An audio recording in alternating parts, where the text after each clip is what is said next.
विधानसभा चुनाव आने वाले हैं। नेताओं का दल बदलना लगातार जारी है। 80 के दशक से राजनीति में सक्रिय स्वामी प्रसाद मौर्य का दल बदल करना आम बात है। लगभग 20 साल बसपा में रहने के बाद 2017 विधानसभा चुनाव से पहले वो बीजेपी में शामिल हुए। बीजेपी में शामिल मौर्य ने अखिलेश पर निशाना साधते हुए कहा था कि समाजवादी पार्टी के अध्यक्ष गुंडों और अपराधियों के बल पर शासन करते हैं और वही स्वामी प्रसाद ने अब अखिलेश का ही दामन थाम लिया है। इस समय यूपी की राजनीति में सपा को मुख्य विपक्षी दल कहा जा रहा है। आपको बता दें कि काफी दिनों से स्वामी प्रसाद मौर्य पार्टी से नाराज चल रहे थे। वो अपने बेटों के लिए और समर्थकों के लिए टिकट मांग रहे थे। खबर है कि स्वामी प्रसाद मौर्य के साथ कई और विधायक भी बीजेपी का साथ छोड़ सकते हैं। आपको बता दें कि वर्ष 2017 में विधानसभा चुनाव से पहले स्वामी प्रसाद मौर्य बहुजन समाज पार्टी यानी कि बसपा का साथ छोड़कर भारतीय जनता पार्टी भाजपा में शामिल हुए थे और 2022 विधानसभा चुनाव से पहले अब वो भाजपा का साथ छोड़कर उन्होंने सपा का हाथ थाम लिया है। यूपी के प्रतापगढ़ जिले में जन्मे मंत्री स्वामी प्रसाद मौर्य ने इलाहाबाद यूनिवर्सिटी से लॉ में स्नातक और एमए की डिग्री हासिल की है। 1980 में उन्होंने राजनीति में सक्रिय रूप से कदम रखा। वो इलाहाबाद युवा लोकदल की प्रदेश कार्य समिति के सदस्य बने और जून 1981 से सन 1989 तक महामंत्री पद पर रहे। इसके बाद 1989 से सन 1991 तक यूपी लोकदल के मुख्य सचिव रहे। मौर्य 1991 से 1995 तक उत्तर प्रदेश जनता दल के महासचिव पद पर रहे। 1996 को स्वामी प्रसाद मौर्य ने बसपा की सदस्यता ली और प्रदेश महासचिव बने। इसके बाद उन्होंने बसपा के टिकट पर डलमऊ रायबरेली से विधानसभा सदस्य बने और 4 बार विधायक बने। मंत्री ने 2009 में पडरौना विधानसभा उपचुनाव जीता और केंद्रीय मंत्री आरपीएन सिंह की मां को हराया।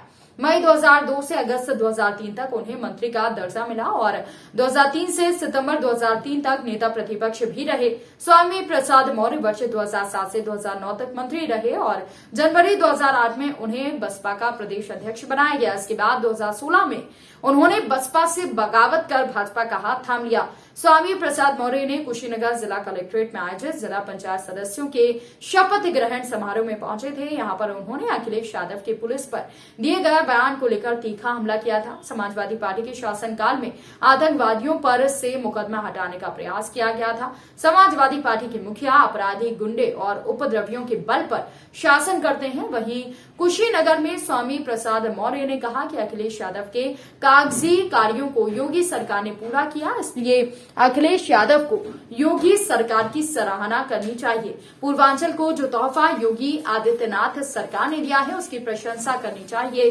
और स्वामी प्रसाद ने कहा कि आशा है कि अखिलेश यादव को सद्बुद्धि आएगी, वो अच्छी बात करें और अच्छा काम करें, तभी उनका जनाधार बढ़ेगा और जनता की आंख में धूल झोंकोगे तो ये जनता अब सब जानती है। से पार्टी नीतियों से दुखी। आपके साथ कितने लोग और जाएंगे? कितने लोग आपके साथ जाएंगे? वो संख्या लाखों में होती है, इसलिए हम उसको नाम इंगित नहीं कर सकते। इतनी लाइट तो जनता में है, लाखों को जनता। 5-6 विधायक ऐसे मुझसे कहा था कि 5-6 विधायक ऐसे मैं जानता हूँ आप कहाँ जाएंगे? अनिल और ममतेज साहब, ये लोग आपके साथ जाएंगे? कौन जाएगा कौन नहीं जाएगा ये मैं आपको बता रहा हूँ। 2 दिन के बाद करेंगे ये लोग। बात करने के बाद सम्मान जब तक है, आपने मुझे इंटरव्यू दिया था, सम्मान में आप रहेंगे, सम्मान में कमी क्या हुई? आज मैंने जो इस्तीफा दिया उसका संज्ञान लें और साथ ही साथ इस्तीफा क्यों दिया उसमें मैंने कारण बता दिया। आपके सम्मान में क्या कमी? स्वामी प्रसाद मौर्य हमारे साथ इस समय है और देखिए बड़ी तस्वीर यहाँ से निकल कर जा रही है, जो कि पूर्व मंत्री है और अभी भारतीय जनता पार्टी से इस्तीफा दे दिया है। स्वामी प्रसाद जी, सबसे बड़ी खबर आप दे रहे हैं, उत्तर प्रदेश में आप झटका दे चुके हैं भारतीय जनता पार्टी को। जब भारतीय जनता पार्टी की सरकार ने बहुतों को झटका दिया है तो मैं अगर मंत्रिमंडल से इस्तीफा देकर के भारतीय जनता पार्टी को झटका दे रहा हूँ तो कौन सी नई बात है? ऐसी क्या दिक्कत रही है वजह से आप छोड़ रहे हैं? क्या बड़ी दिक्कत रही, क्या बड़ी कारण रहे जिसकी वजह से बीजेपी को आपने छोड़ दिया? मैंने उत्तर प्रदेश के श्री राज्यपाल जी की सभी तथ्यों का उल्लेख कर दिया है, जिसके कारण मैं भारतीय जनता पार्टी उत्तर प्रदेश सरकार के मंत्रिमंडल से इस्तीफा दे रहा हूं। आप मुझे ये बताइए सर, इतना बड़ा मंत्री पद आपको मिला था, अब अगर समाजवादी पार्टी ने पोस्ट कर दिया है, अखिलेश यादव ने फोटो पोस्ट किया है, तो क्या कुछ उनसे बात आपकी हुई है? पार्टी के जिस नेता ने भी मुझसे टेलीफोन बात किया, मैंने तो आप तो क्या अखिलेश यादव जो फोटो पोस्ट कर रहे हैं कहीं वो लुभाने के लिए तो नहीं कर रहे हैं? अमित शाह जी से, नड्डा जी से आपको आप किसी से फोन पे बात नहीं कर रहा, लगातार आपको आपका ये कहना गलत है। मैं आज भी सुबह श्री दिनेश शर्मा जी, डिप्टी सीएम, श्री बलसर जी से बात किया। नाराजगी स्वाभाविक रूप से पार्टी की उपेक्षात्मक रवैये के नाते ये निर्णय मुझे लेना पड़ा है, और इसलिए इस निर्णय को लेने मुझे कोई दुख नहीं। जहाँ बताना चाहिए वहाँ मैंने बता दिया। राज्यपाल जी मंत्रिमंडल में मंत्रियों को नामित करती है, मनोनीत करती है, और माननीय राज्यपाल जी की कृपा से ही सभी मंत्रिमंडल के सम्मानित मंत्री कार्य करते हैं। इसलिए जिसकी कृपा से मंत्रिमंडल का गठन हुआ था, जिन्होंने मंत्री के रूप में मनोनीत किया था, उत्तर प्रदेश के ऐसे माननीय श्री राज्यपाल जी को मैंने तथ्यों सहित इस्तीफा देने का कारण बताया। ये बताइए कि इस्तीफा दिया उसके बाद कई प्रयास लगाए जा रहे हैं। इस्तीफे का असर क्या होगा? असर बताइए। मेरे इस्तीफे का असर 2022 विधानसभा चुनाव के परिणाम के बाद आपको देखने को मिलेगा। 10 मार्च को क्या होगा? फिर 10 मार्च को क्या होगा? 10 मार्च को बताइए, 10 मार्च को क्या होगा? 10 मार्च को जो भी होगा वो जनता आपके सामने उस परिणाम को देगी। आप मोदी अमित शाह से बात नहीं करेंगे? मोदी अमित शाह से बात नहीं करेंगे? टिकट देगी, आपके बेटे को टिकट देगी या बेटी को? अमित शाह से आप बात नहीं करेंगे? बात बेटी और बेटी की नहीं, बात विचारधारा की है। अगर बेटी बेटे को या मुझको एक नहीं 50 भी टिकट दे दे, लेकिन जिस तरीके से 5 साल मैंने इनकी विचारधारा को देखा, पढ़ा, मैं अम्बेडकर विचारधारा का, जल्दी बताओ, और अम्बेडकर विचारधारा के लोगों को मिल रहा है कि भारतीय जनता पार्टी में जिस तरीके से 5 साल नहीं आ रहा है? लो नहीं आ रहा है। कसक के साथ काम करना पड़ा, वो पीड़ा मेरी है। मुस्कुरा रहे थे, मायावती के सवाल पर मुस्कुरा रहे थे बहुजन समाजवादी पार्टी में जाने की बात कर। ऐसा तो नहीं है कि लगाव उधर ज्यादा आ गया है? अभी बातचीत होने दो। ये दर्जनों विधायक आएंगे, दर्जनों इस्तीफा देंगे, दर्जनों देंगे। कहाँ आएंगे? आगे की कहा कि दर्जनों विधायक आगे की वार और आगे की धार देखते रहिए। कब तक इस्तीफा हो सकता है?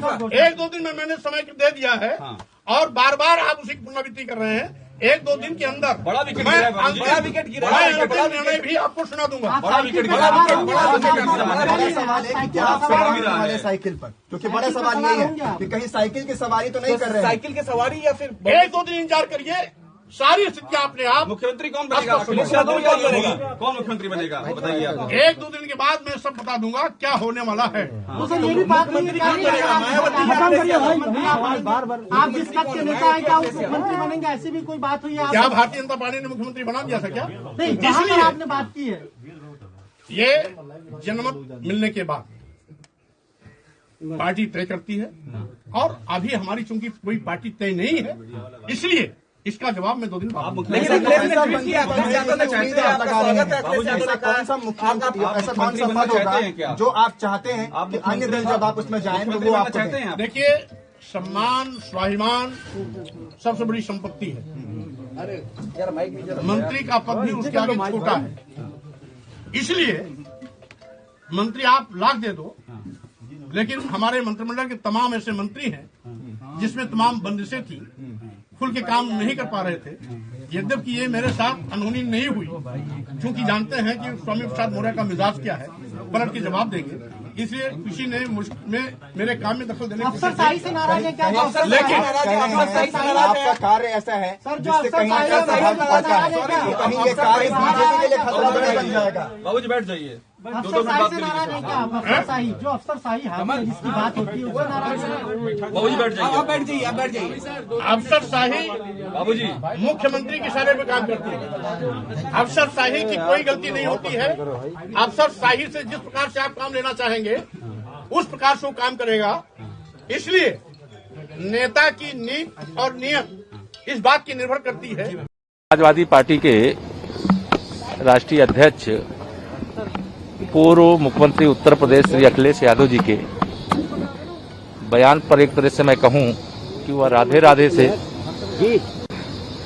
उनको चिढ़ होती है, भगवान बांके बिहारी जी से उनको चिढ़ होती है, मथुरा अयोध्या काशी से उनको चिढ़ होती है, और इस प्रकार का बयान कि नोएडा की चर्चा करते हुए धर्म को अंधविश्वास कहना, यह करोड़ों करोड़ आस्थावान लोगों का अपमान करने का काम किया है।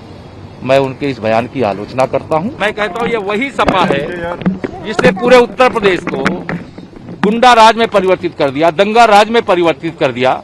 अब देश के प्रधानमंत्री जी के बोटी बोटी करने वाले इमरान मसूद, जो कांग्रेस के नेता के रूप में अभी तक जाने जाते थे, समाजवादी पार्टी का हिस्सा बने हैं। अखिलेश यादव जी ने अपनी पार्टी में उनको स्थान देने का काम किया है। इससे इनकी मंशा साफ होती है कि यह सारे के सारे लोग सारी मर्यादा को भूल करके गुंडे, अपराधी, माफिया, दंगाई, जो भी इस प्रकार के लोग हैं, वो समाजवादी पार्टी की शरण में जा रहे हैं। भारतीय जनता पार्टी जनता के आशीर्वाद से, कार्यकर्ताओं के परिश्रम से 2022 के चुनाव में करारा जवाब देगी। फिर 300 से अधिक कमल खिलेगा, भाजपा की सरकार बनेगी। सपा, बसपा, कांग्रेस का सुपड़ा